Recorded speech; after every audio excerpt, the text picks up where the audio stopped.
பள்ளிவாசலில் KGF villain நடிகருக்கு மரியாதை.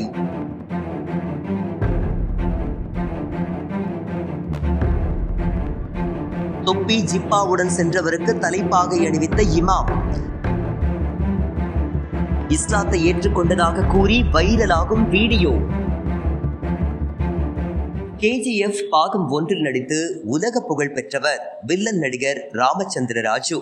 கருடன் என்ற இவரது கேரக்டரின் பெயராலேயே ரசிகர்களால் அழைக்கப்படுகின்றார். இந்த நிலையில் இவர் பள்ளிவாசல் ஒன்றிற்கு தொப்பி ஜிப்பாவுடன் சென்ற நிலையில் அங்குள்ள இமாம் இவருக்கு இஸ்லாமியர்கள் அணியக்கூடிய தலைப்பாகையை அணிவித்து விடுகின்றார். இந்த வீடியோக்களை பதிவிட்ட சிலர் நடிகர் கருடன் இஸ்லாத்தை தழுவிவிட்டதாக கூறி பரப்பி வருகின்றனர். எனினும் இது குறித்து உண்மையை கண்டறியும் ஊடக குழுவினர் நடத்திய ஆய்விலும் தெளிவான முடிவிற்கு வர முடியவில்லை.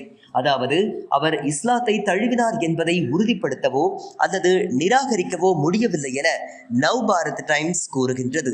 எனினும் நடிகர் கருடன் கடந்த பல வருடங்களாகவே பள்ளிவாசல்களுக்கு சென்று வருகின்றார்.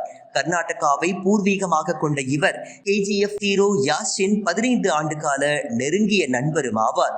இவருடைய இன்ஸ்டாகிராம் பக்கத்திலும் இது குறித்து அவர் அதிகாரப்பூர்வ அறிவிப்பை வெளியிடவில்லை. எனவே இது குறித்து அவர் உண்மையை அறிவித்தால் மட்டுமே உண்மை என்னவென்று தெரிய வரும் என்பது குறிப்பிடத்தக்கது.